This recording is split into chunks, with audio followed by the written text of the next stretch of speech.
in partnership with the California Historical Society. They had approached us, when was it? It was sometime towards the end of 2013, and asked us if we would be one of their program locations in the East Bay for their Juana Briones exhibit. Juana Briones was a woman that lived in the Palo Alto area around the same time as Guillermo Castro, and she owned a big land grant over there. So that's why we thought this talk would be fitting and would be a great program for us to have here in the East Bay. So for those of you that would like to find out more about the exhibit, I have flyers right here at the table, and it still runs until June. So it's definitely a really interesting exhibit to learn more about the land grants here in the San Francisco Bay Area.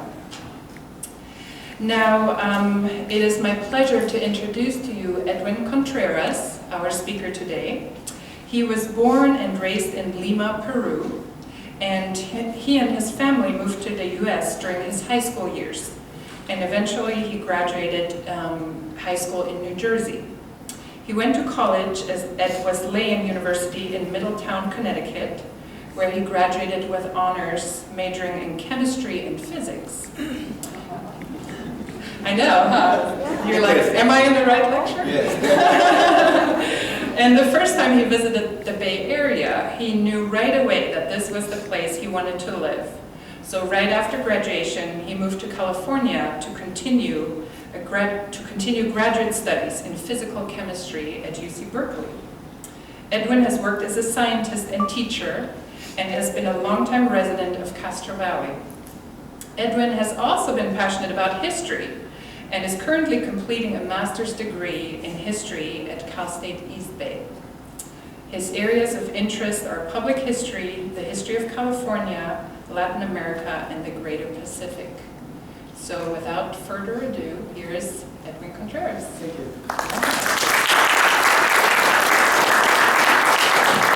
Thank you so much for that very kind introduction. And thank you all of you for taking the time to come on a Sunday afternoon right here in the library. So I know that a lot of you guys have a million other things, maybe more interesting things to do over the weekend, but very grateful that you have taken the time to come and see the lecture. Hopefully you won't be disappointed, and hopefully you learn something new and something that you can probably talk about for the next few weeks, I hope.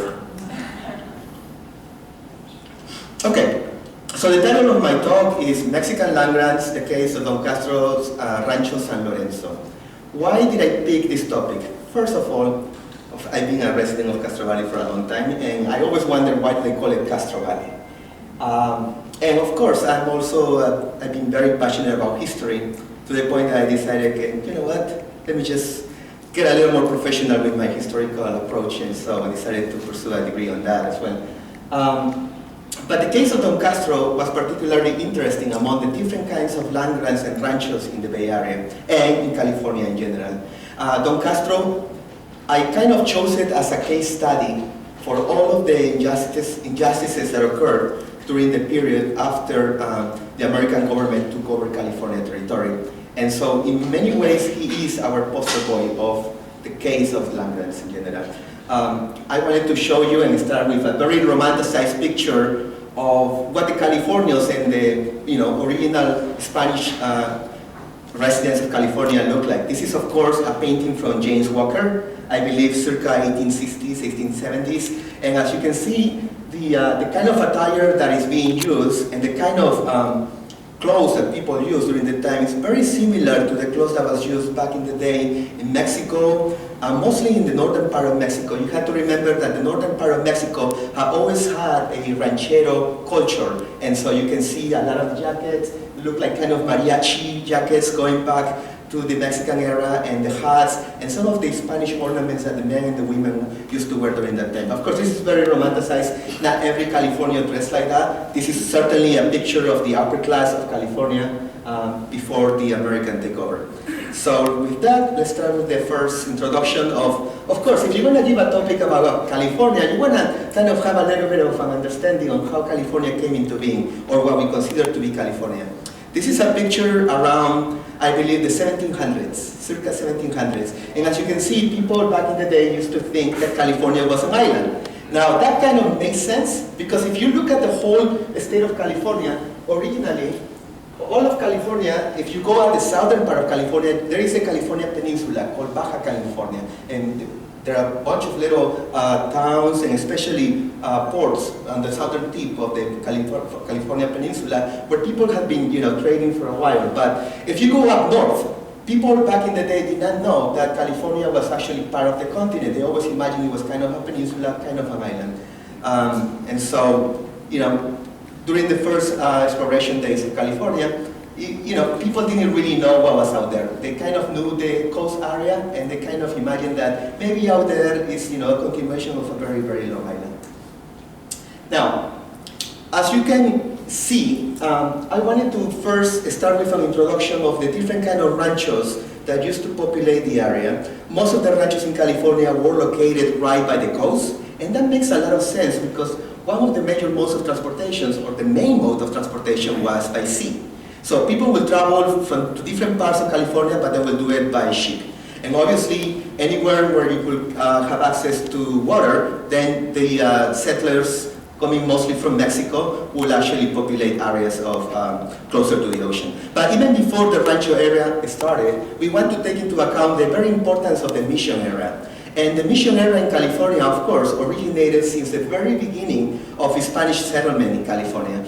And as you can see on this list, you have some of the most important, around 22 missions on the coast of California, starting with the northernmost San Francisco Solano, which today is called Solano, to San Francisco de Assisi, which finally became San Francisco, Santa Clara, and going all the way south to San Diego.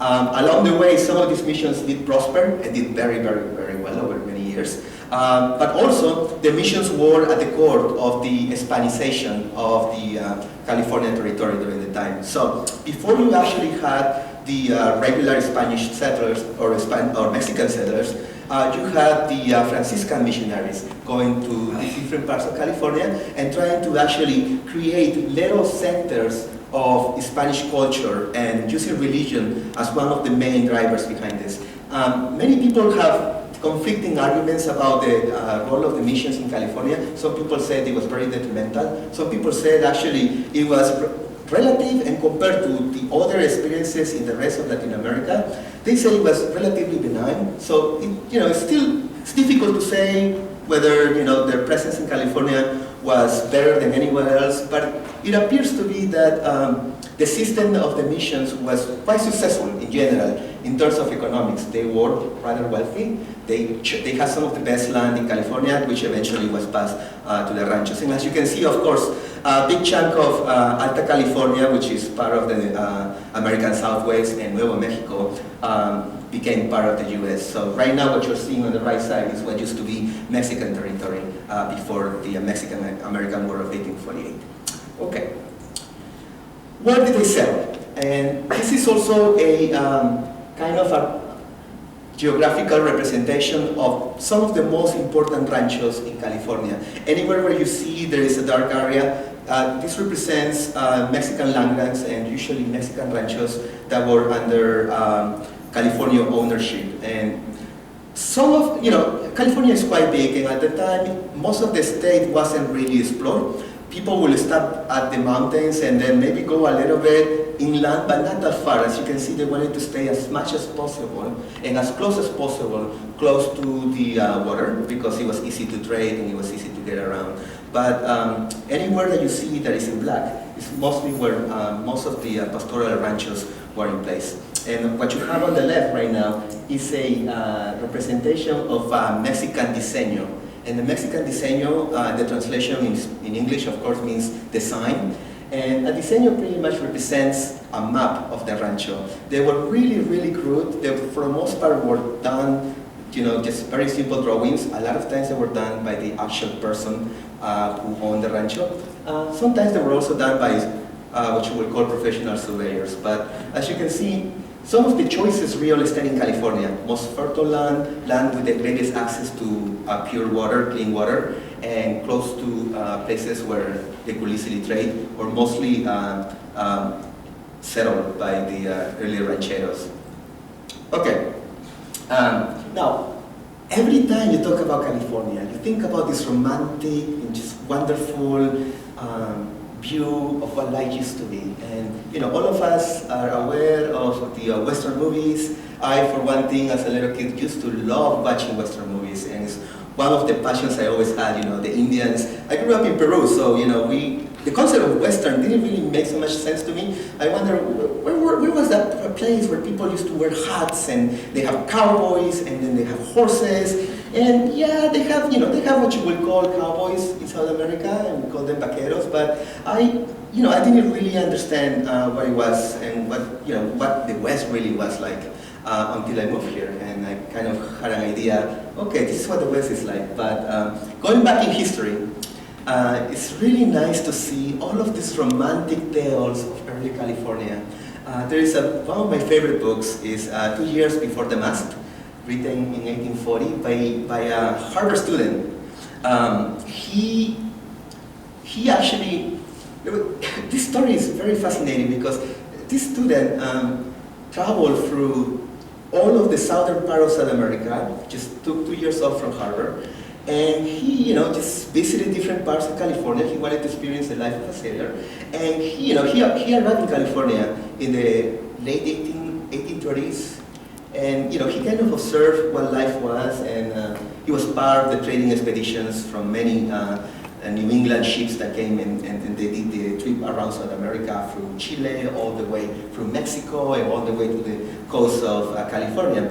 And in his book, he actually mentions about the kind of trading activities that occurred during the time, mostly in the trade of hide and tallows. What you see right now on the left side, all these men carrying on their heads these big pieces of what will be skin of cattle, cow skin or hides. And this is one of the most fascinating things, because even though California was considered to be a very remote part of the Spanish Empire, or even of the Mexican territory at the time, one of the things that it had was plenty of land, plenty of rain, plenty of grass, and as a result, plenty of cattle. The California Longhorn, or I think they will call it the Texas Longhorn, was very popular here in California, and so just cattle will grow endlessly on the beautiful meadows and prairies and just open grasses of the bay. And one of the things that you could do during the time when there was no refrigeration was pretty much to preserve the skin or the leather and sell it as hide. And so this picture represents the trade in hides that was very profitable. Not so much for the Californians, but mostly for the people in the East Coast, in Europe, and also South America. On the right, you have a couple of paintings from James Walker, who was a very popular painting that tried to represent what life was in California during the California period. And what you see on the bottom is a picture of a corral. A corral is just a place, it's kind of a fence for horses, and that's the meaning in Spanish. But, as you can see, most of the cowboys and vaqueros were of Mexican, Native American descent. So they were kind of European, Spanish, mixed with Native Americans from both Alta California and from Mexico themselves. So just a kind of a very romanticized image of what California used to look like before it became American territory. Life in the ranchos, of course, you will have, the usual adobe, mission style, the kind of architectural style we still see today in different parts of the state. You will have, the vaqueros, you will have the little animals, the pigs, and the, then if you look at the picture over here, if you see the worker that's actually, carrying the cow for consumption, a lot of the workers in the missions, and especially in the ranchos, were Native Americans from California. And one of the things we need to remember is that before the secularization of the mission era, most of the workers and laborers in the California missions were Native Americans. At one point, it is said that almost around 25 to 30,000 Native Americans live in different missions of California, and they contributed enormously to the economic development of the state. After the missions were secularized and they were taken over by the Mexican government, most of these Native American laborers were left without a job, without anything to do. And so when the new Spanish Mexican settlers came to the area, they started to hire a lot of these former mission workers who were, for the most part, Native Americans. On the right, you'll see a rancho owner. Again, this is another romanticized image of James Walker. And this is what you will see in a lot of pictures, what a California aristocratic rancho owner would look like. We're talking about a period before photography, so we don't have pictures of a lot of these people. So the best thing that we can do is have some paintings of what a lot of the rancho owners look like. Okay. Main ranchos of the East Bay. So let's go back a little bit into the Bay Area. And this is, for me, has always been a fascinating topic because, as you can see, if you go to different parts of the Bay Area, you'll see names that are mostly Spanish. El Sobrante, Pinol, San Antonio, of course, is what we call now Oakland, Rancho San Lorenzo, Rancho San Ramon, Rancho San Leandro, and a lot of these ranchos eventually became the cities and towns that we know and that we live in today. And so this image shows kind of a map of the different ranchos in the East Bay. The main rancho in the East Bay used to be Rancho San Antonio, owned by the Peralta family. And Rancho San Antonio was probably one of the earliest and the first land grants in California. The interesting thing about Rancho San Antonio, which I will talk a little bit more, is that it wasn't given by the Mexican government, it was given by the Spanish government, by the Spanish crown, before the era of the Mexican land grants. So just an image, just to see what the Bay Area used to look like in terms of the ranchos and the origin of the many different names that we call the cities and towns that we live in, work around. Okay. So let's talk a little bit about Rancho San Antonio in Oakland and the Peralta family. The original rancho was, the original grant was given in the late 1700s to the Peralta family, and this land grant was one of the largest land grants in all of California, comprising an area of almost 50,000 acres. 50,000 acres will be equivalent to 120 square miles. We're talking about 3 times the size of the city of San Francisco proper. So this is a huge amount of land, some of the best land, which I think at this time comprised of Berkeley, Oakland, San Leandro, and parts of San Leandro, and it was pretty much the best land in the East Bay, given to the Peralta family. And back in the day, if you wanted to get a land grant from the Spanish crown, obviously, a lot of the people who received these land grants were former military people, soldiers or police servants of the Spanish crown. If you wanted to get a land grant during the Spanish era, it was quite difficult. It was only given to some of the most respected members of society, and if you served the army for a long time, you had a good chance of getting the grant. However, the requirements were quite big. One of the major requirements was that you had to have at least 2,000 head of cattle. So that wasn't easy, even at the time. So the Peraltas were doing quite well, and they were granted 50,000 acres. And this is a picture not of the original Peralta grantee, but this is the San Antonio Peralta, and this is where, I think near his house, where is today the Fruitvale area of Oakland. Here's a picture with his daughters, and there is a very intimate connection between the Peralta family and the family of our Don Guillermo Castro, which you will see later. So one of the major ranchos, of course, Rancho San Antonio in Oakland. After Rancho San Antonio, we also have Rancho San Ramon, owned by Jose Maria Amador. There is a picture of the diseño that was created that represented what the rancho looked like. Now, there is an image of Jose Maria Amador. In this image, one of the really interesting things is that Jose Maria Amador was born in what we consider to be today San Francisco, the city of San Francisco in El Presidio, and he was a soldier also for the Spanish government and the Mexican government eventually. But Jose Maria Amador, the really interesting thing about him and about many of these rancheros was the following. If you live in Mexico or any part of Latin America during the Spanish era, during the time when Spain had complete control of the colonies, if you were one of the people living under their domain, there was a caste system. The system was that if you were of 100% Spanish blood, you have all of the rights and privileges of a peninsular or Iberian resident. So if you were born either in Spain, you were at the top of the pyramid. If you were born in the American colonies, but if you were of 100% Spanish blood, then you were right below. If you were a mestizo or of mixed European or Spanish and Native American blood, you were right below. If you were mix of Spanish and African American blood, you were even below. If you were Native American, pure Native American, you were below that, and if you were black, you were even at the bottom. You were pretty much, most of the time, a lot of times a slave. So the interesting thing about a lot of these rancho owners was the following. Many of the people who came to California came for the main purpose of having property ownership or land ownership. Why?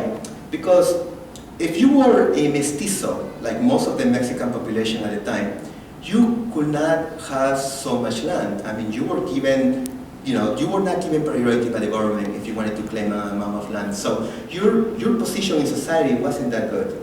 When California was open to settlers, especially after they took takeover of the missions and after the missions were secularized, the Mexican government wanted to populate this very remote part of their territory.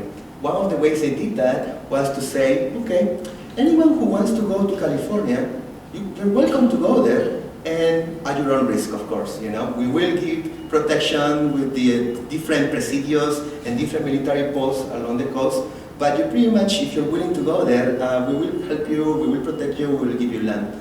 Many of the rancheros that came to own all these land grants were, for the most part, not just of Spanish descent, but a lot of them were of Native American and Spanish mixed ancestry. Some of them, like Jose Maria Amador, is believed that he also has some African American blood.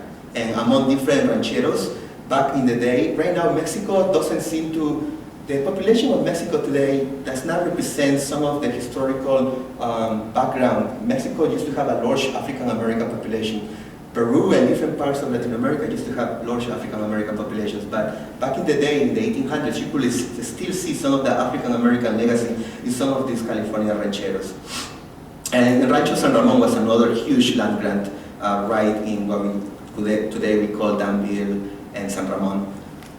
Rancho Las Pulgas in San Mateo, another very big land grant. This was owned by the Arguello family. And it comprised most of San Mateo. Right now, if you go to San Mateo, there is an avenue called Alameda de las Pulgas.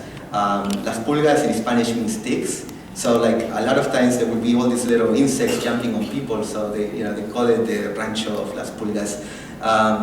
And it used to be another huge land grant. Rancho La Purísima Concepción of Juana Briones. Now, this image is not an image of Juana Briones herself. We don't really have a picture of Juana Briones. The closest thing we have is, this is a picture of one of her nieces. And she's, it was said that she resembled her pretty much a lot. So this is also a picture of what Juana Briones would look like. And Juana Briones is a very interesting character, as you will see from the exhibit. Not too long ago, her adobe was destroyed in Palo Alto. The property owner, I think, kind of owned 3 acres where this old adobe, her original house, used to be. And they realized that the property value was so much, and they let their adobe just fall apart, and finally they just demolished it. But the interesting thing about Juana Briones, and the reason why I have her here, wasn't so much that she used to own one of the major ranchos or nothing for that nature, but she was one of the very few original Mexican land grantees who was able to keep her title to her property. As you can see, as part of this story, most of these rancho owners did not get to keep their properties. So Juana Briones is a very exceptional situation. And she was also, many consider her to also have a certain amount of African American descent. So really interesting lady. Rancho San Leandro. Now, if you look at the diseño here from Jose Estudillo, a lot of the ranchos in the time, and a lot of these diseños were really, really crude. And right now, you might look at this and you might think, oh, this was probably done by a little kid somewhere in kindergarten. But this is what the diseños look like. And this will explain a lot of the difficulties that the rancho owners had in terms of reclaiming title to their properties. Because if you have something like this, where you don't really have like permanent boundaries, you have natural boundaries like mountains and creeks and rivers and just small little natural geographical points that, you know, they don't remain permanent. There are things that move, you know, over time. So, you know, a creek has been diverted, something happens, that tree over there is no longer there. So, you know, a lot of these boundaries were set against certain natural parts of the landscape. And so I wanted to show you these diseños so you could see how crude a lot of these maps were. So it was kind of difficult for a lot of the rancheros to really claim their land. Part of that was because of the nature of their diseños. And of course, now getting to our main topic, Rancho San Lorenzo. This is a mural in downtown Hayward. I don't remember that this mural is still around. I don't know if any one of you guys have seen it. But of course, this is a romanticized image of what Rancho San Lorenzo used to look like. You know, you got a lady dancing the fandango. I'm not sure if that's what they really did here in Hayward. There are chickens under the table. I can see that that probably did occur. You got people making their tortillas and mostly Mexican food and the vaqueros in the back. So, you know, very romanticized. Now, if you look at the house on the back, I don't think that the adobes were really that big. But again, you know, romanticizing the area of the stone. Interesting. All right, Don Guillermo Castro. So let's get to our main topic here, Rancho San Lorenzo and Don Guillermo Castro. Don Guillermo Castro comes from, or came from a very prominent California family, the Castros. If you have heard the name Castro all over California, it's pretty much everywhere. There are Castros in San Francisco, and we have the Castro region of San Francisco that's quite famous. There are Castros all the way in Monterrey, all the way in San Diego. Even the owner of what is known today as Yerba Buena Island was a Castro. And the Yerba Buena Island, or used to be called Goat Island, was owned by one of the Castro families. And the Castros were pretty much one of those main landowners of all of California. Don Guillermo Castro was born in what is today Santa Clara County, right near in Rancho Las Llagas. I think it's just near of 101 on Highway 101. He was the son of one of the main original soldiers who came from the Dianza expedition of Mexico. One of the things I wanted to say about the Dianza expedition, and a lot of kids learn about this in elementary school, most of the soldiers that came during the first Spanish expedition came from areas of Mexico that are located right by the Gulf of Acapulco, not the Gulf of Acapulco, but the Gulf of California. And I'm talking about areas of the state, where today the states of Sinaloa and Sonora. Mostly from Sinaloa, mostly from the city of Mazatlan, where it used to be a big port. And so Don Guillermo Castro is a direct descendant of one of the soldiers who came during the Dianza expedition. He came of age during the 1840s. He applied for a land grant in 1838 and 1839 and was granted the land grant around 1840 by Governor Arguello, the owner of the Rancho Las Pulgas. This is the original diseño that Don Guillermo Castro made. Now, Don Guillermo Castro was a little bit different than some of the other rancho owners. He was a surveyor. This is one of the skills he acquired when he was in the Mexican military. He was trained as a surveyor. This is the diseño made by himself. And it pretty much represents what is today most of Hayward, San Lorenzo, and a small part of San Leandro, but mostly Hayward, San Lorenzo, and Castro Valley. What you see on the bottom is a representation of what his adobe used to look like. His house and his adobe and his little corral used to be in what today is known as downtown Hayward, mostly in the old city hall, and the Hayward Library used to be his corral. What used to be the old city hall of Hayward, which right now is vacant. It's the place where the foundations of his house were found during excavations, I think, a couple of decades ago. So this is a painting, and I don't know how this painting came about. This is a painting that is right now located at the Hayward Area Historical Society of Don Guillermo Castro. But I think something behind the story on how this painting came about, a lot of Californians, before the time of photography, wanted to have their images painted by some of the artists that traveled through California, and I think this is one of the surviving images of some rancheros, and really interesting to see. Don Guillermo Castro, of course, was mostly from Spanish descent,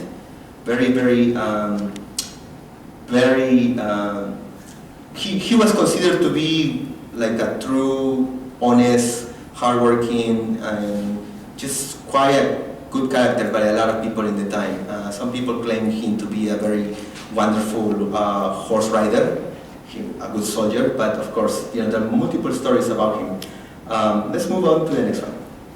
All right. Regarding the rancho, one of the things that I wanted to concentrate on my research wasn't so much the nature of the rancho, but more importantly, what happened to these ranchos when Mexico, or when Mexico gave California and the Southwest to the U.S. as part of the Treaty of Guadalupe Hidalgo after the Mexican-American War of 1848. The Treaty of Guadalupe Hidalgo said very clearly that all rights of current Mexican residents, including their property rights, were going to be 100% protected. Now, this was only the case if the Mexican resident wanted to become an American citizen.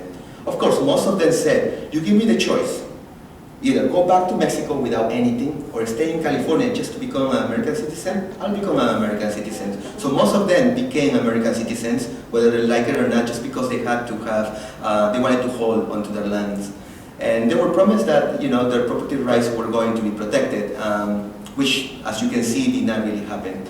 You see an image right now on the right of the American invasion of Mexico in Mexico City. You see the Cathedral of Mexico City right on the back. All right. However, let me go back a little bit.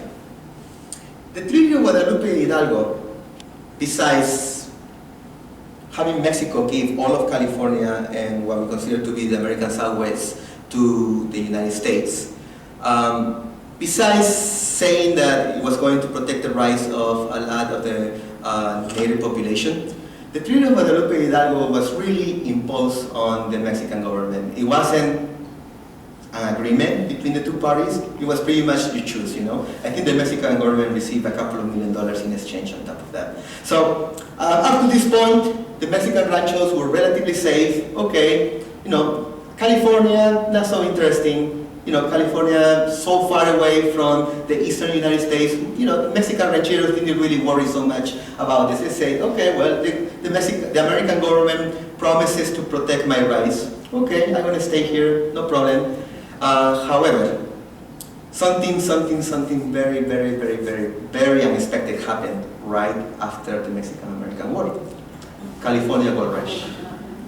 Now, this had a dramatic change, swift change to what the rancheros were expecting to be a relatively quiet, peaceful, and prosperous life under the American banner. The Gold Rush of 1848, people call it the 49ers, but mostly 1848, really changed their destiny and really changed the landscape in California forever. The California Republic that was established within a year of the discovery of gold, the demographics in California changed dramatically. Right before this time, it is believed that California had a population of Californians of around 8,000 inhabitants, mostly of Mexican descent, 15,000 Native Americans, and very few Anglo-Americans. After the discovery of gold, within 1 year, you have more than 100,000 people moving to California, and all of them through the Port of San Francisco. Of course, if they're going through the Port of San Francisco, they're going to have to pass through the eastern part of the bay, and a lot of them, on their way to the Sierra Madres and on their way to the parts where the gold was located in the mountains, they stopped through different parts of the East Bay, and when they realized they could not find any gold, a lot of them turned back and they saw, wait a minute, this place is really beautiful. Look at this. There is wonderful weather, fresh water, plenty of rain, plenty of land. Hey, this is really the true goal of California. As they say today, the real goal of California is land, California land. And it was back in the day. Most of the people who prospered during the gold rush, as you know, were not the miners and prospectors. They were actually the merchants that brought people into this place, and people who opened their little businesses. And with the California gold rush and with the influx of people from all over the world, I'm talking about people coming from China, Chile, South America, Peru, Mexico, anywhere, you name it, they came through California. And this is kind of, all of this is directly connected to the end of our story. When you get to the end, you'll understand that the California gold rush brought a couple of individuals that really had to do a lot with the future of Don Castro and his family. Let's go to the next one. Now, this is San Francisco, circa 1848. Couple of little, mountains, a couple of buildings, a couple of boats. 1851. City dramatically changed, boats all over. At one point it was said that the whole bay was littered by ships because most of the sailors just jumped out of the ships and decided to try out their lucks on their own. So look at just the city of San Francisco alone changing in less than 3 years, just dramatic change.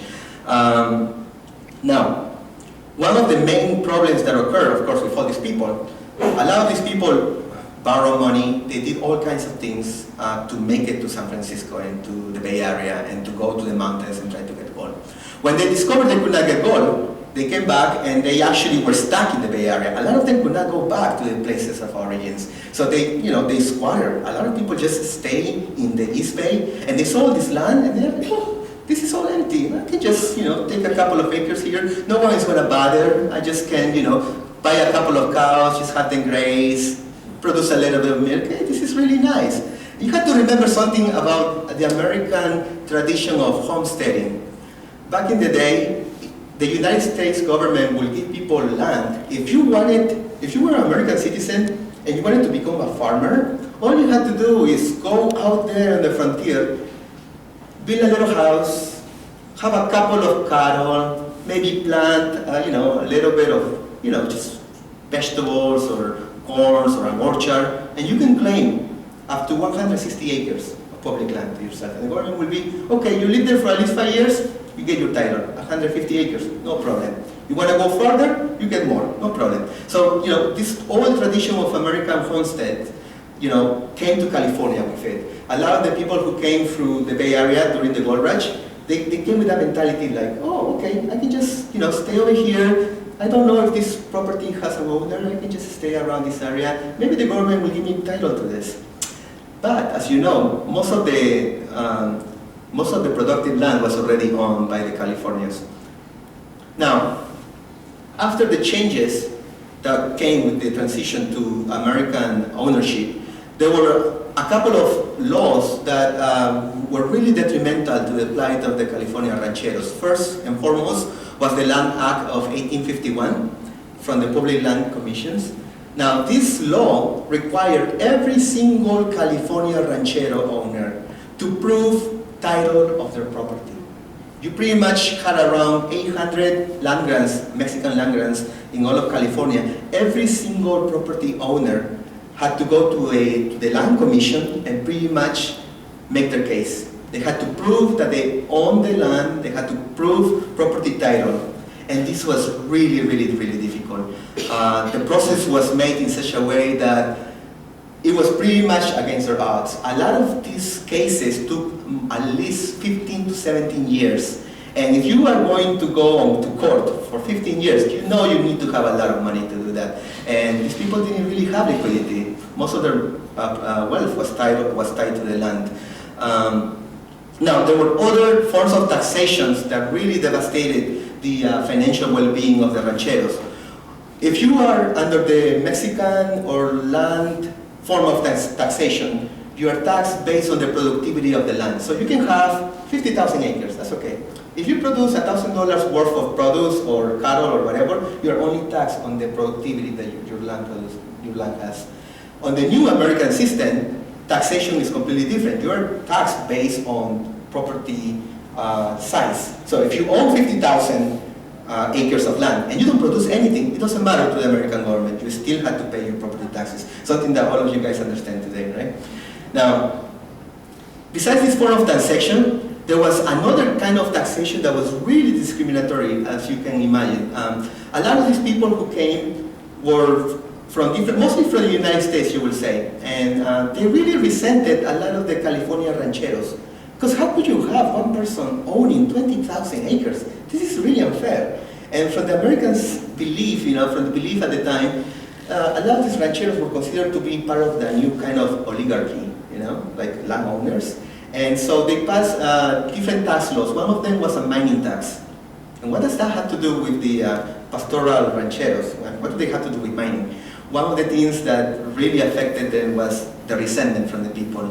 And so they passed a bunch of laws in California, and one of these laws was the mining law that said that if you were a resident born in a foreign country, you had to pay a very stiff mining tax.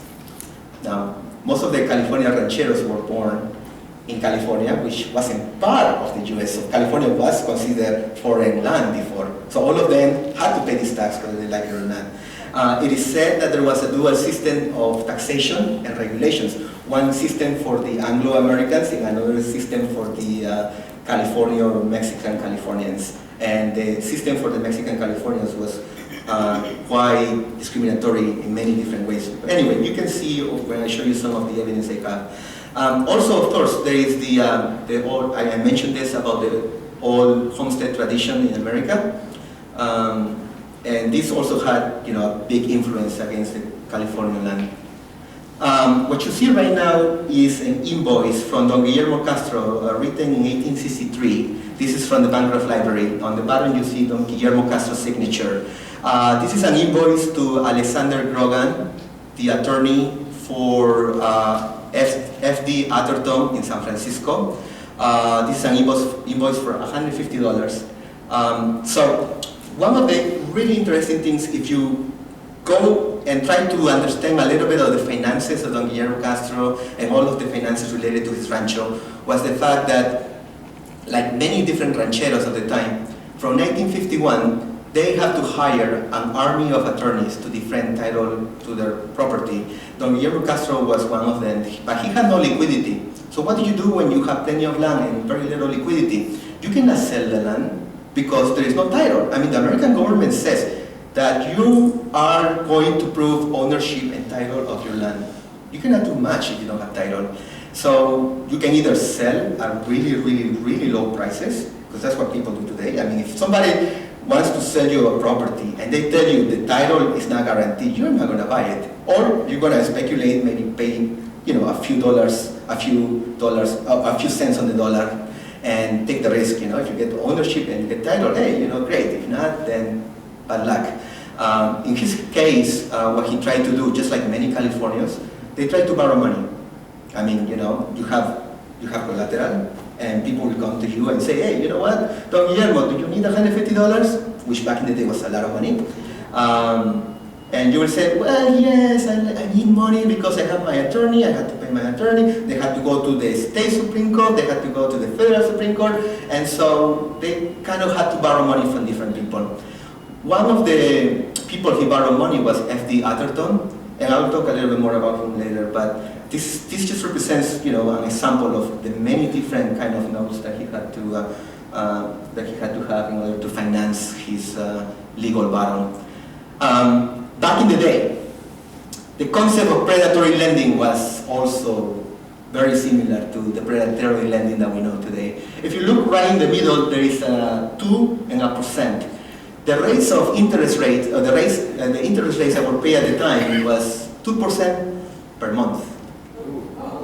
Think about it, 2% per month. You're talking about 25%. If you compound this in 10 years, think about the time when he had to borrow money, which was the early 1850s, until the time when he lost the property, which was around 1864. Talking about almost 14, 15 years of legal battles. If you borrow $3,000 in 1850, this case is 1857, and you waited maybe 7 years, and you compounded that interest, you can imagine this is a catastrophe in the waiting. So predatory lending is nothing new. And this is one of the most fascinating things about this whole research. The fact that predatory lending was quite prevalent in California during the time. I mean, it's understandable. Liquidity was very difficult to have. And so people, back in the day, 2% per month wasn't really out of the question. But I mean, this really opened up my eyes, kind of helped me understand why is it that a lot of them could really not keep property title or cannot keep their properties. Now, this is one of the most dramatic points in the story.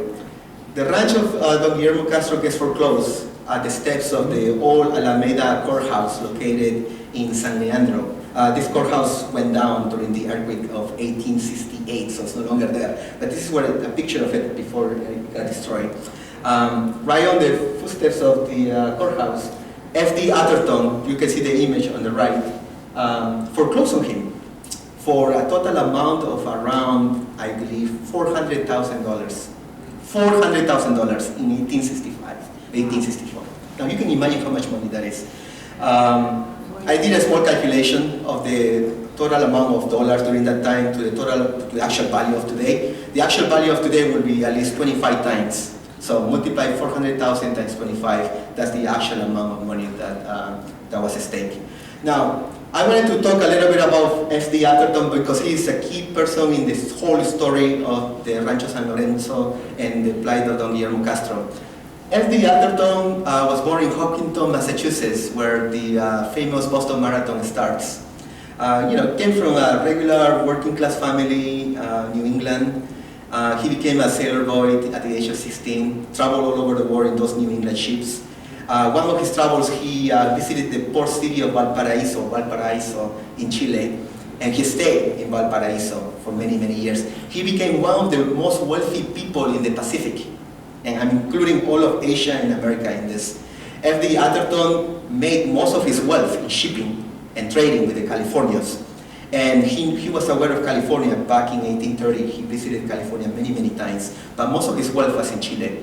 He was a very astute businessman.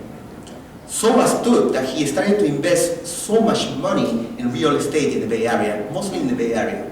He saw that the opening of the, he saw the takeover of the American government over California after, and also he saw his new prospects after the gold rush. He realized that he could make way more money in California, so he sold all of his assets in Chile. He sold everything he had in Chile, brought his capital here in the Bay Area, and he started investing in real estate. Back in the day, just like today, you can invest in mortgages. You can go around and buy the mortgage of a person, buy another note. He started to just collect different notes from different ranchos because he knew that at one point they were going to get affirmation about their titles, and so he wanted to invest in real estate. He bought a lot of notes from Don Guillermo Castro. Don Guillermo Castro did not necessarily lend money to Ph.D. Atherton. Don Guillermo Castro borrowed from many different people. These people, thinking that Don Guillermo Castro may not be able to pay them, they actually sold their notes and their mortgages to Ph.D. Atherton. So he started to kind of monopolize all these notes and all these mortgages, and then one day he said, okay, I have enough. I have enough to bring him to court, and he brought him to court and was able to claim property of his ranch for a value of $400,000. But Don Guillermo Castro could not pay. All these notes ballooned, and he had to come up with the money, so he was foreclosed in 1864. Now, I'm not sure about how much money Don Castro was able to keep, but some people say that it's around $30,000 that he was left over out of the $400,000. All of the debts were paid. Ph.D. Atherton's notes, Ph.D. Atherton's notes were paid also, and Don Guillermo Castro was left with around $30,000, which today, I don't know if you might consider it to be around $500,000 or $600,000 worth of money. one of the fascinating things about the story is this. F.D. Atherton came from Valparaiso, Chile. Don Guillermo Castro, being in debt, he didn't sell the ranch, of course, right? He got foreclosed. So this is a small little newspaper article, not from the 1800s, but I think later from the 1900s there was a rewrite of his story. But he didn't sell the ranch, he got foreclosed, and he moved to Chile. If you were a California ranchero, and your value as a person was directly connected to the land, if your land was taken away, you pretty much you lost face. You didn't want to be around this place. So he decided to move out, move somewhere else where he can have a new beginning. The really interesting thing is the following. I think at one point F.D. Atherton kind of convinced Don Guillermo Castro that Chile will be a really nice place to go.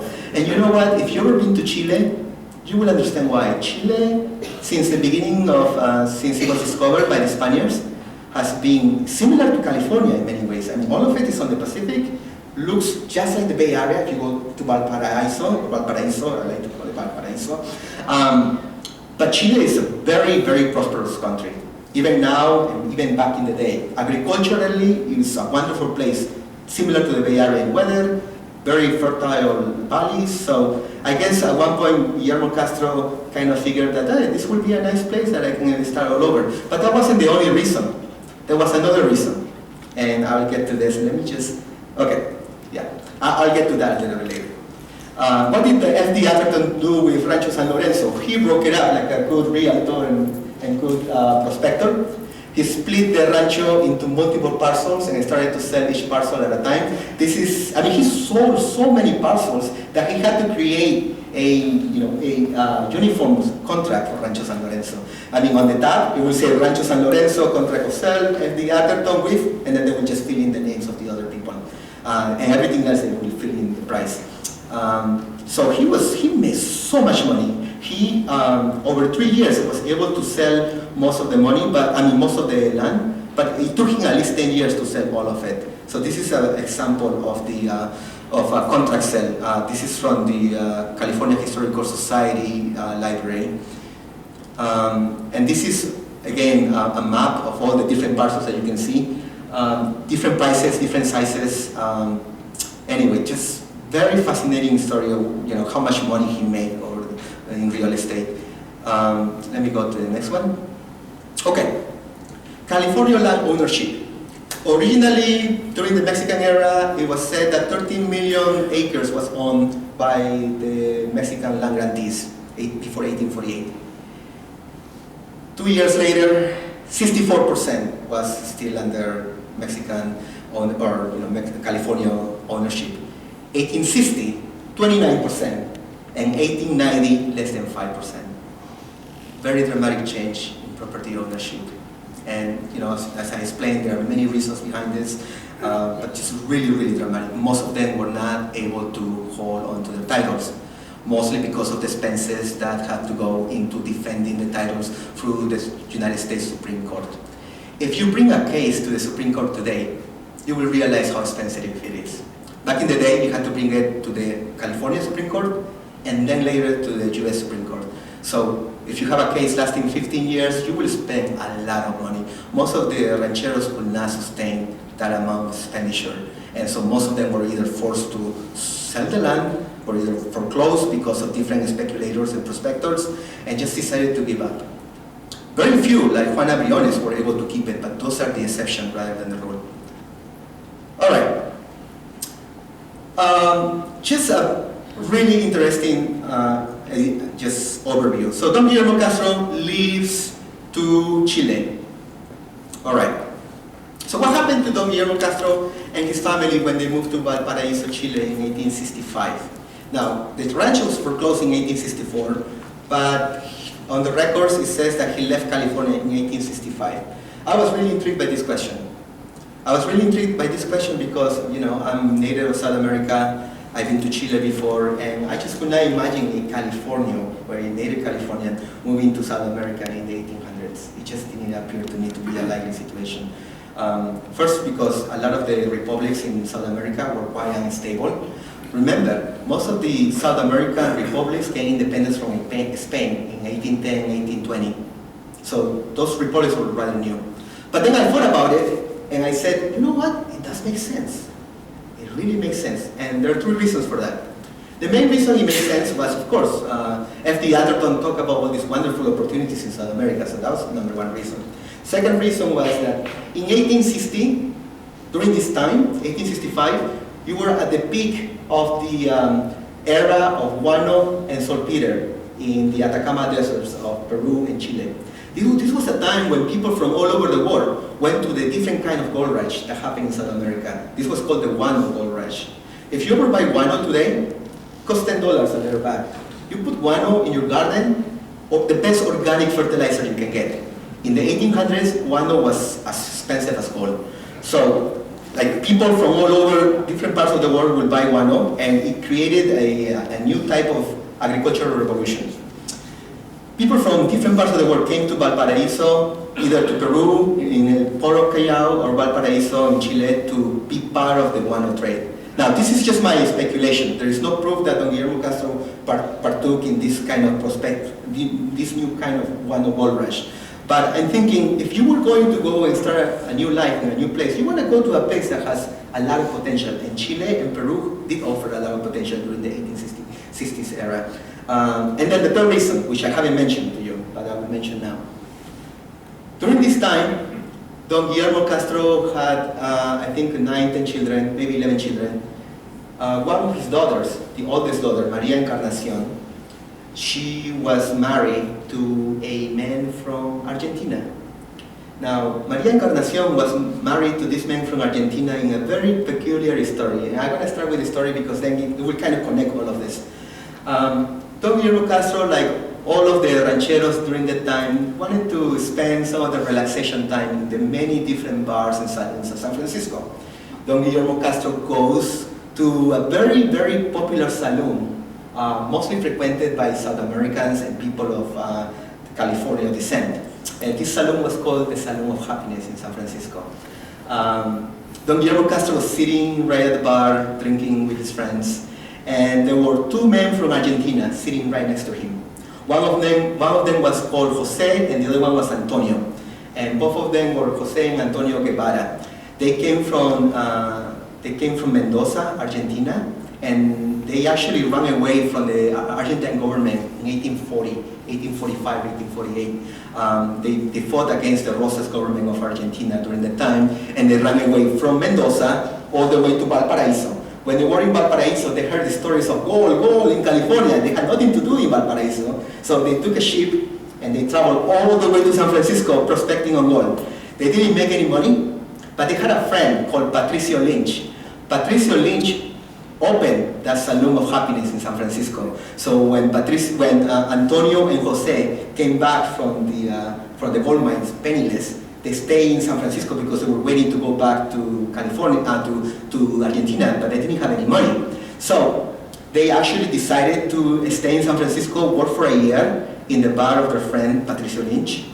And in one of those days, when Don Guillermo Castro was having a drink, he found these two Argentine men, and Don Guillermo Castro started a conversation and said, "So what do you guys do?" "Oh yeah, we are natives of Argentina, and yeah, we're here, we don't have any money, we're just trying to save some money to go back to Argentina, and just, you know, we lost everything here." And he asked them, "So do you guys know anything about cattle?" And they said, "Of course, I mean, Argentina, being the land of, you know, cowboys and everything, yes, of course, we know." You know, they used to own their ranches in Mendoza, and so finally he hired both of them to work in Rancho San Lorenzo. So you have two Argentine men working in the San Lorenzo Rancho in downtown Hayward. Don Guillermo Castro's oldest daughter, Maria Encarnacion, was given to Antonio in marriage, so they actually got married. And so he talked, you know, Antonio Guevara, that was his name. He talked to Encarnacion and to her dad that, you know, they wanted to go back to Chile because the government of, go back to Argentina, because the government of Argentina changed. So the government of Rosas was no longer there, and so he could just go back to his land without any problem. Before, he had difficulty going back because most of his land was confiscated. But during the change of government, they were given amnesty, so they were able to actually keep their ranchos. They wanted to go back, but they promised Don Guillermo Castro that they were going to stay with him and help him take care of the rancho. When Don Guillermo Castro was foreclosed, there was no reason to stay anymore in Hayward. So they moved to Valparaiso. Now, here's a little bit of research that I made. I did travel to Chile and to the Biblioteca Nacional de Chile and the Archivo General de Chile in Santiago de Chile, just to find out what happened and what came of Don Guillermo Castro and his kids. Based on what I found, Don Guillermo Castro took his family, his wife, all of his children, but only 2 children stayed here in California. His son, Luis, oldest son, stayed in California because he was married, but everyone else went to Valparaiso, Chile. Now, Don Guillermo Castro was married to one of the daughters of the Peralta family, and his daughter, Maria Concepcion del Dolores Rosario Castro Peralta, like the Spanish kind of tradition of naming the father's last name and the mother's last name together, she married Antonio Guevara, and they have a son called Roberto Castro Guevara, born in Hayward, 1855. You can see the picture of the man right here on the right. He's sitting, the older man, with all his sons. And they traveled all the way to Valparaiso. When they went to Valparaiso, there are 2 possible scenarios on how they made it back to Mendoza, Argentina. Because you can see Valparaiso is across the Andes Mountains on the other side of Mendoza. 2 ways you can do this is by going through the Andes and crossing the mountains, but anyone who has tried to do this, you'll realize that this is a very difficult and dangerous path. The other way is you will go around the southern part of South America and go by ship all the way to Buenos Aires, and then travel by land all the way to Mendoza. So really, I will assume in this particular case that they will have gone by ship, because the travel by land would have been way too difficult, even though it looks closer. So during that time, the daughter of Don Guillermo Castro, Maria Concepcion, had a son called Roberto Guevara Castro. When Roberto Guevara Castro, born in 1855, at the age of 10 years old, he moved with Don Guillermo and the rest of the family to Valparaiso, Chile. Some of the family stayed in Valparaiso, Chile, and the part of the family that was made up by the Guevara son-in-law, they continued their travel all the way to Mendoza, Argentina.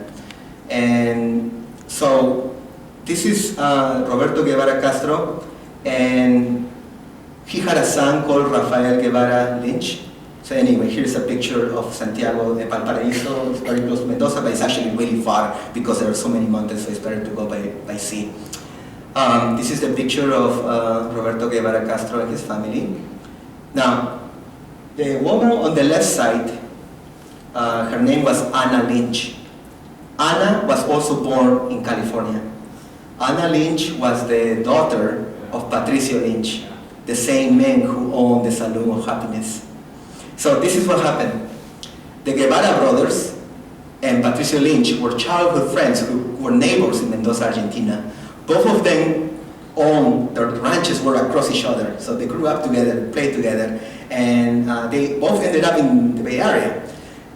When they, back in the day, you will introduce your daughter or son to a prospective marriage. They pretty much matched their children together. So Antonio Guevara and his wife, Maria Encarnacion Castro, had their son Roberto matched to Ana Lynch, the daughter of Patricio Lynch of the Saloon of Happiness, and they got married together in Mendoza, and they have a bunch of kids. One of the children that's of great interest to me, and anyway, I'll just tell you a little bit more on this story, but anyway, this is going back to San Francisco because Patricio Lynch remained in San Francisco actually for many years, making a lot of money in Saloon of Happiness, and then I think around 1870s or so, he decided to sell all his things and go back to Mendoza, Argentina. He brought his daughter Ana, this lady over here on the left, and they decided to have her marry Roberto.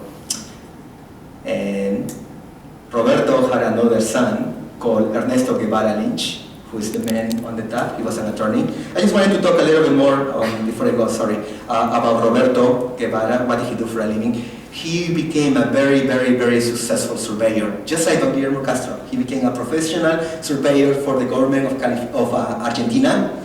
He surveyed all of the borders with Paraguay and Chile, so he became a very, very successful civil engineer. He graduated from the University of Buenos Aires and became a very, very, very wealthy man. Not only that, they owned property also in Mendoza, so they were really, really well off. They were considered part of the aristocracy in Argentina.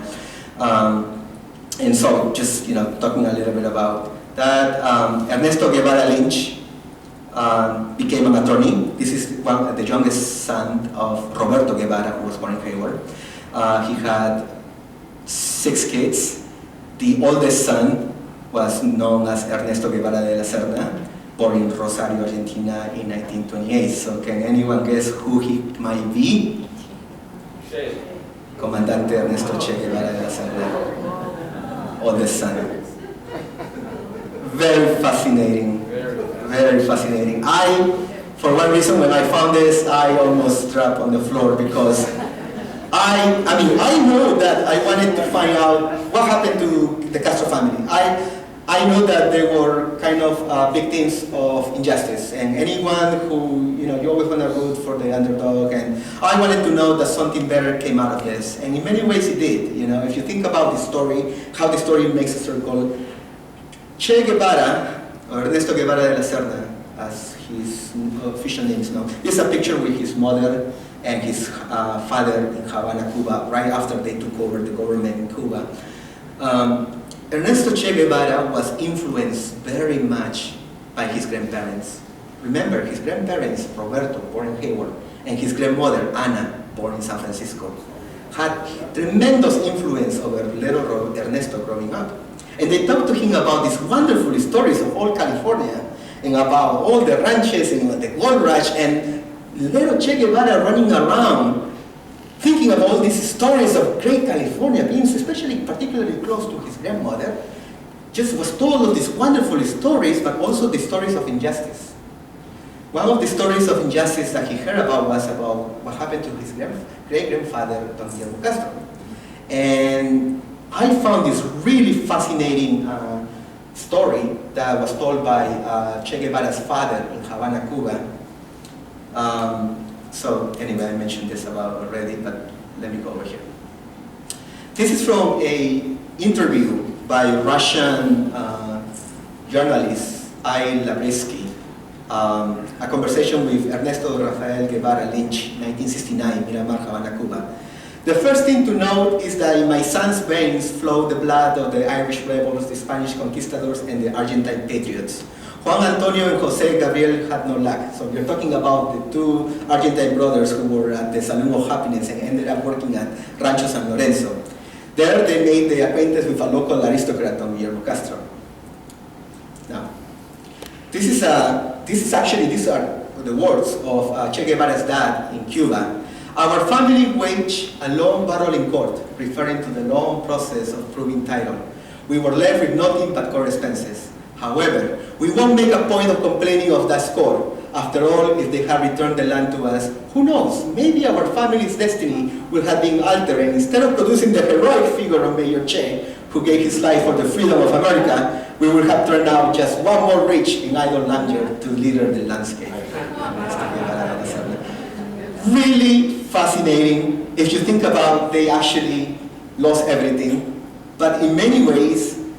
And you can think about this in many different ways. You can say, well, maybe the Che Guevara from a very young age understood the concept of injustice because his family was victim of one of the biggest injustices in American history. Maybe you can say that he was influenced by the California grandparents who talk about this, of the horrible things that happened to them.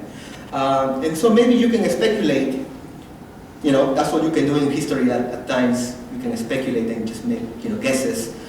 That growing up in this kind of family where people brought up this kind of very passionate and strong stories of injustice kind of influenced his upbringing. Of course, there is also that experience that he had in South America in the Motorcycle Diaries, which most of you probably are aware of in the movie. But in many ways, you could kind of think about the influence that his California grandparents made on him. This is also fascinating in many different ways because he was very anti-American, very anti-capitalist, but in many ways he was a direct descendant of two American Californians. So just a really interesting topic. Okay, I'd like to conclude with the following. The Treaty of Guadalupe Hidalgo didn't really live up to its mandate. As you can see, most of the promises that were made were not really followed. Most Californians really ultimately were forced out of the land. They lost their properties. And predatory lending, just like today, was really a major part of the problem and a major crisis. I would like to conclude by thanking very much the California State University Center for Student Research Fellowship, Professor Linda Ivey, my advisor in the History Department, and the Hayward Area Historical Society for the opportunity to share these topics with you. Thank you so much, everyone.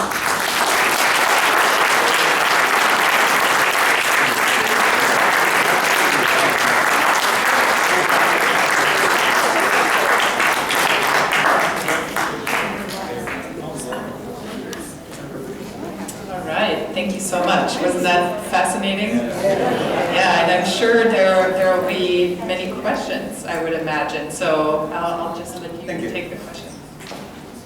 Hi. I'm curious, you mentioned that what is now San Leandro was part of the Rancho San Antonio? San Lorenzo. No, I'm sorry. I didn't mean that.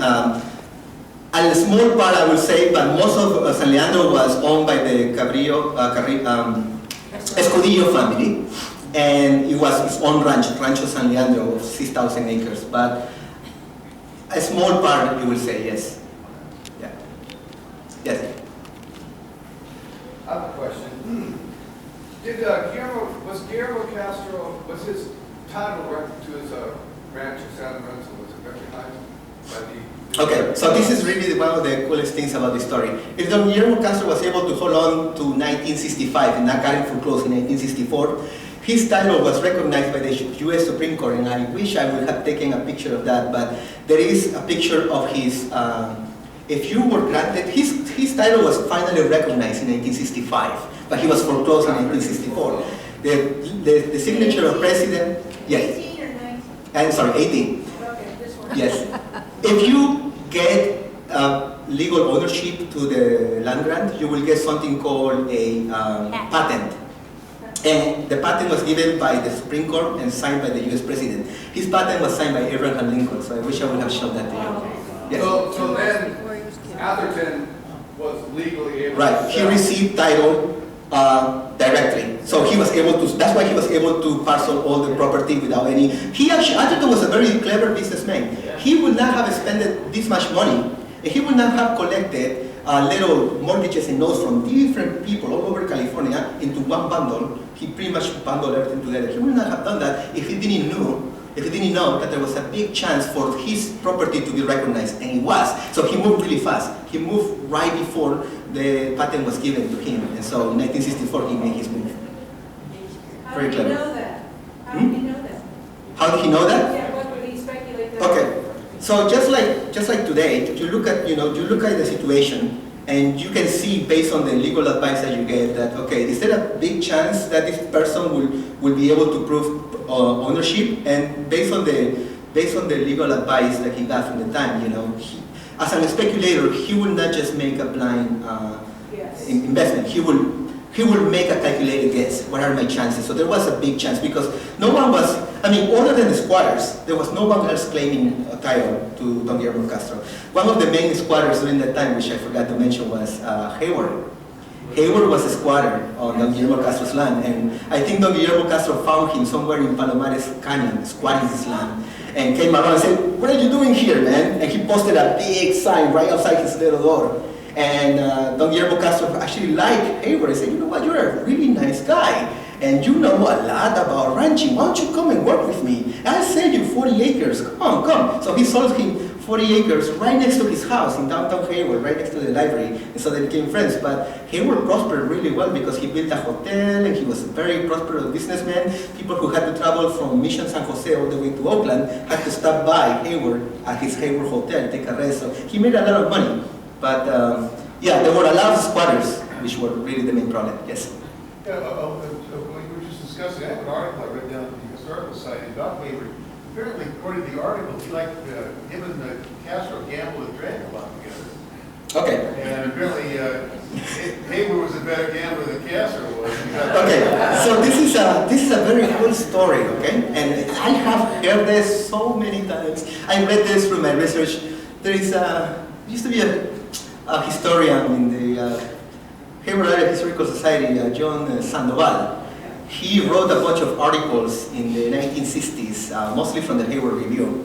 And I think this story comes back from that period, because if you look at the actual evidence from, there are a couple of references about Don Guillermo Castro from people who visited California in the 1800s. If you look at the evidence from that time, nowhere in there you hear mentions about he being a very, just a gambler or nothing like that. You will hear stories about he being very generous with his money.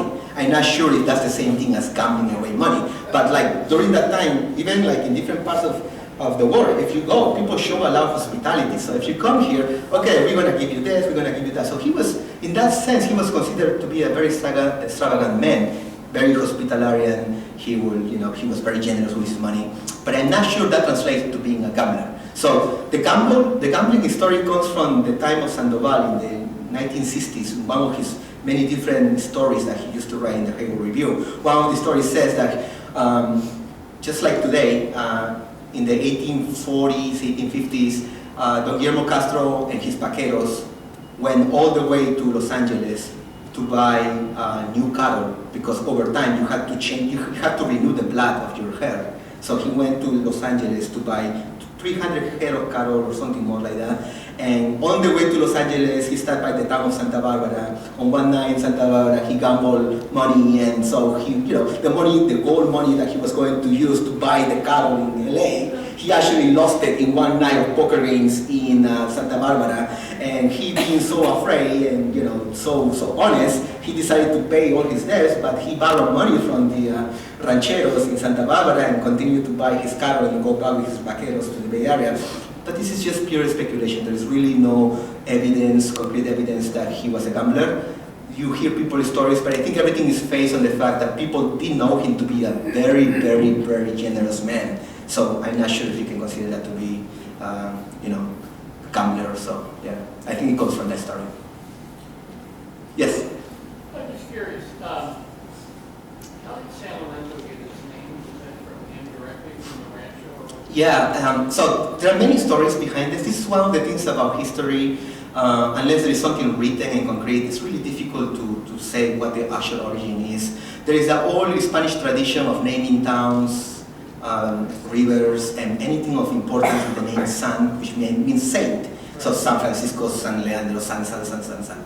But in the case of San Lorenzo, it's named after the San Lorenzo Creek that we have over here, right? So there's a story, among many different stories I'm not sure you want to hear, but I think the most plausible story is that during the late 1700s, as the first pioneers from Mexico were coming into the Bay Area, they stumbled upon the San Lorenzo, or the creek, or at that time called Arroyo. That's the Spanish name for creek. That's why you have Arroyo High School here in San Lorenzo, because it's right next to the Arroyo, right? And so during that time, if you found something of importance, and this is, I guess, a big educated guess, there is an old Spanish tradition, and it continues in Latin America, to name things according to a calendar. Okay? So, this is the calendar of San Sandes, San Ignacio, San Francisco, and so there is a possibility that it was named because it was the creek was found during the time of San Lorenzo, the Saint Lorenzo, and so the name is San Lorenzo. But this is just one of many different speculation stories. Really, the reason why the name is San Lorenzo, really, you can say there's no specific proof why they named it like that. But the reason why the rancho was named San Lorenzo did emanate from the fact that the San Lorenzo Creek was right there at the center. Yeah. Yes? Did Castro use the Native American Indians as slave labor like the Spanish convicts had? Okay. This is really a very interesting topic because I tried to look. I was more fascinated more than anything in the people stories. So I'm more of a public historian. So I'm really interested in the social history of the time. Don Guillermo Castro's workers, for the most part, were Mexican mestizos. Not so many Native Americans. There were Native Americans in the area who did work in the ranchos because they used to work in Mission San Jose, so they were around the area.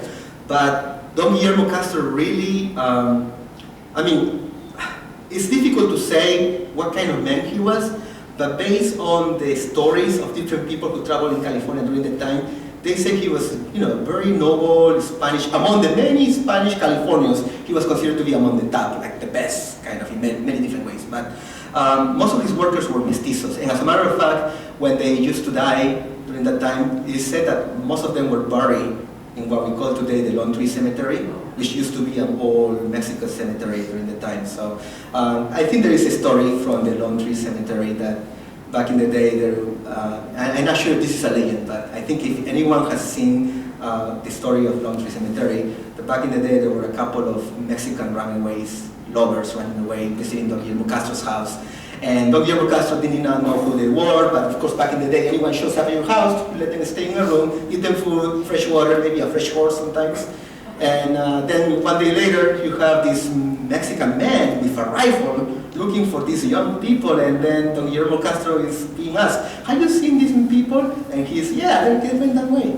Then I think a little bit later, Don Guillermo Castro kind of hears some sound or something happened there where you had a Lone Tree Cemetery, and then these people were killed by the father. I think it was a non-consensual relationship, like the dad did not want the daughter to be with this man, so I think he killed them right there. But anyway, this is just a story. But going back to your story, Don Guillermo Castro was actually, he was a soldier, and so through his military service, he did have a lot of confrontations with Native Americans in the Bay Area.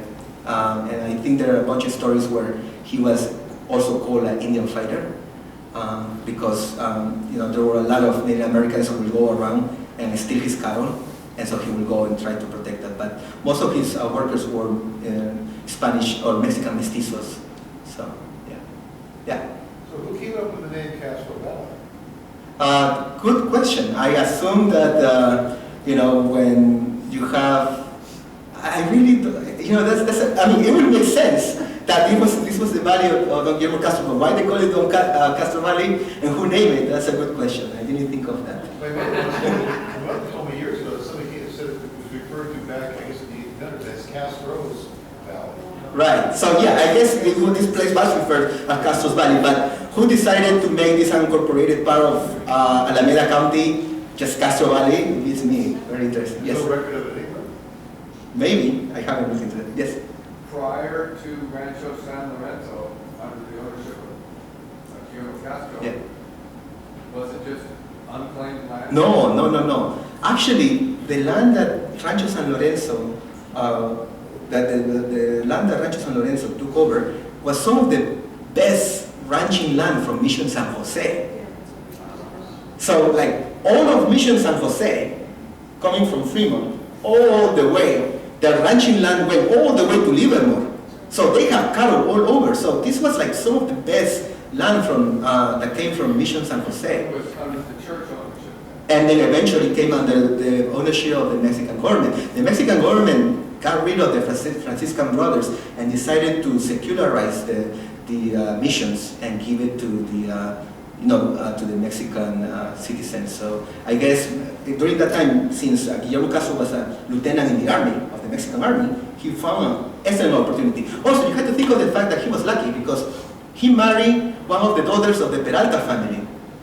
Actually, the Peralta family gave them about 300 head of cattle so they can start their herd. And since he had to go to Oakland, it was obvious that he would have to walk by the San Lorenzo Creek, and he saw this land that really wasn't claimed by anyone other than the mission, and he decided to make his claim. Remember, in order to be granted land at the time, you had to have connections. Just because you were a Mexican citizen did not give you a right easily to have ownership. You actually had to know somebody. So his family, the Castros, they owned land everywhere. They were quite influential. There was a General Castro in Monterrey also, so they were everywhere. And they were friends with the Arguellos. So, you know, if you're friends, in a couple of months you get title, no problem. What year did he get his land grant? 1840. So he applied for the 1840, and then in a couple of months he got it, and then he stayed there for 24 years. Do you have anything written on your research that could be read? Yeah, so right now I'm working on a manuscript. Hopefully I'll be able to publish this on the Journal of California History, so hopefully you guys will be able to have access to the whole research. But it's still on the works, as you know, that takes a little while. And there is a couple of papers that I want to publish. One is on Rancho San Lorenzo, and the other one is on the California roots of the Che Guevara, which I think is a different topic also, but they're kind of connected. Yeah. Yes? Is there some place where you can actually access the Spanish land grants for this area? Or Yeah, okay. The best place to have, I think by far the best source, is the Bancroft Library in UC Berkeley. And they have digitized the main Spanish, Mexican land grants and Spanish land grants. And it's all online, so you can go and just type Rancho San Lorenzo land grant, and they will give you the diseño. You can also find information from the U.S. Land Commission. If you go to the archives, the National Archives, a lot of them have been digitized also. If you go on the U.S. Supreme Court records, you will also find every single case of every single land claim that went through the U.S. Supreme Court. Everything is there. So you can see all of you can see the attorneys for Don Guillermo Castro, you can see the whole process, and you can come to your own conclusion. So the U.S. Supreme Court has its records through the U.S. archives. Everything is digitized, and the diseños are also available online. So this is something that's really interesting. There is not a book that puts everything together. There is not a single book that says Mexican land grants. Boom, boom, boom. You don't have any of that. But I think the Bancroft Library has done a really nice job in keeping all of these diseños and the records together. And the U.S. Supreme Court records are also there. So it should be fairly easy to access now with the technology. Could you post the genealogy of Che Guevara on the screen? Yes, let me go back. Okay. So this is really interesting because Don Guillermo Castro's ancestry is not even from Spain. It's mostly from this area of the Gulf of California in what is the state of Sonora, and in his case, his family comes from the state of Sinaloa, Mexico. You know, just recently on the news, there was a person, one of the main Mexican cartels, the Chapo Guzman. He was found in the city of Mazatlan in Sinaloa. So most of the people who came during the Anza expedition came from that area of Mexico, from the state of Sinaloa. And so Don Guillermo Castro, his other name was Bautelier. Both his family from mom and that side came from the state of Sinaloa. So in essence, his origins date back to the area of Mazatlan in Sinaloa. But yeah, his older daughter, Maria Concepcion Castro Peralta, she's the one who married Antonio Guevara and their son Roberto Guevara.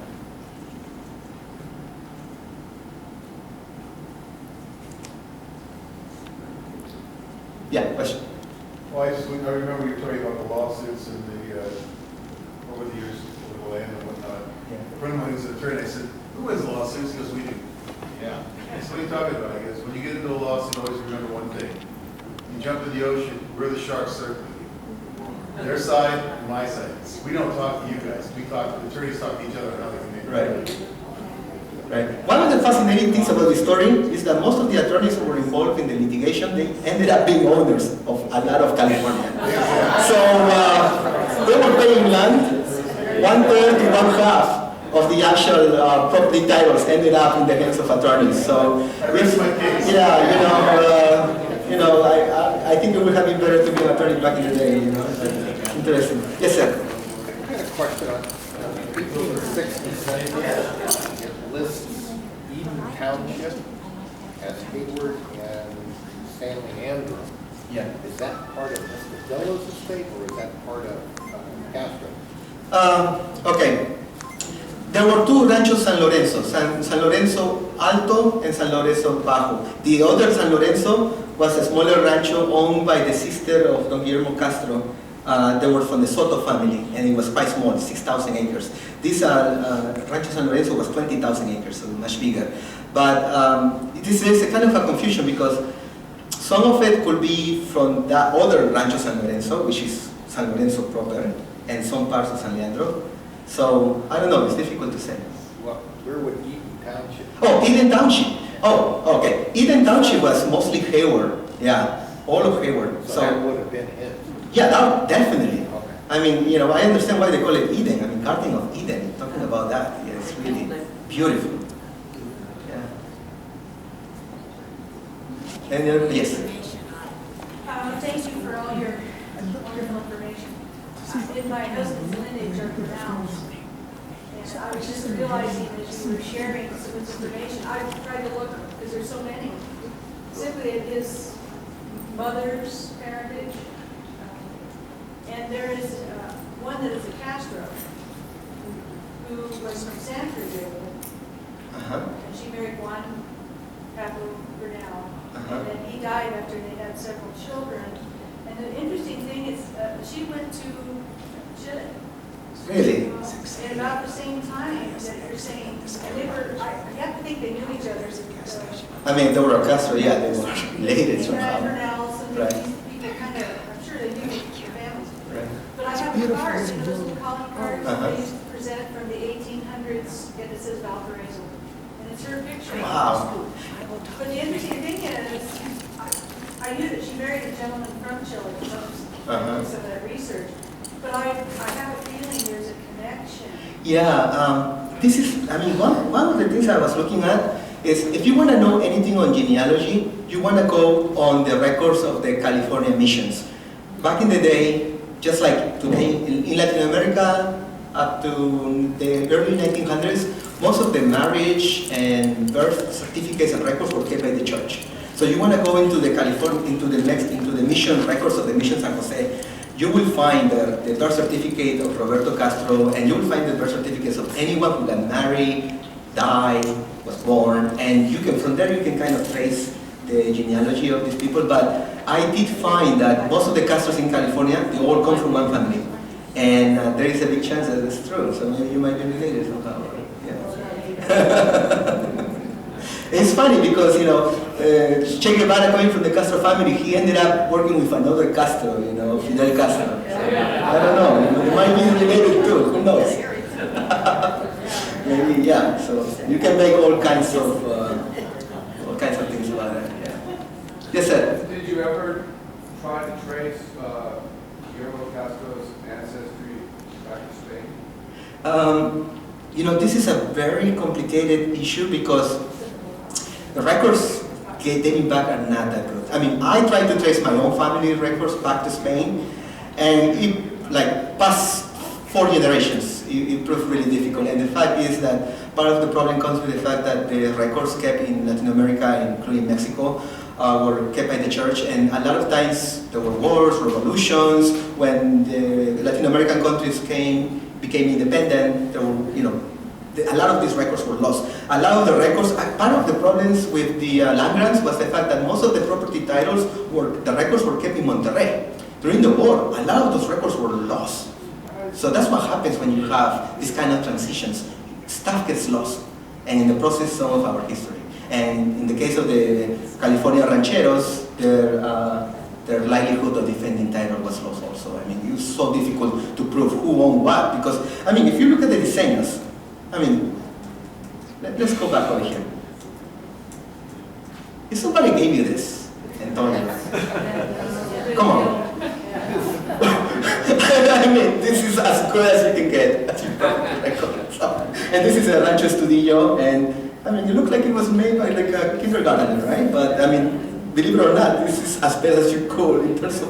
And one advantage that Guillermo Castro might have had is he was a surveyor. He was a surveyor, as good as you could get during the Mexican era. So his would have been more in the language. Right. Here's, as you can see, I mean, let's compare this with Castro's survey. He has numbers. Now that's a big difference. Now compare that to this. I mean, you can see that he's more of a, you know, he has delineated the mountains, the creek, and so I think in that sense there was a bigger chance for him to have his property recognized by the government rather than Estudillo. Now let me tell you something about Estudillo. It is said that he spent at least $200,000 of that time defending his title, and he was able to keep title to it. So now they still have that property over there in Estudillo, the house, because they were able, but they spent so much money. How they got the money? Don't ask me. They only have 6,000 acres. You will assume that Guillermo Castro will have more than that. He will have paid off all the debts and keep the records, but it's difficult to say what really will have happened. Yes? Do you just happen to know if any of the original rancheros descendants still own any? Not here in California. The closest one was, I say, Juana Briones.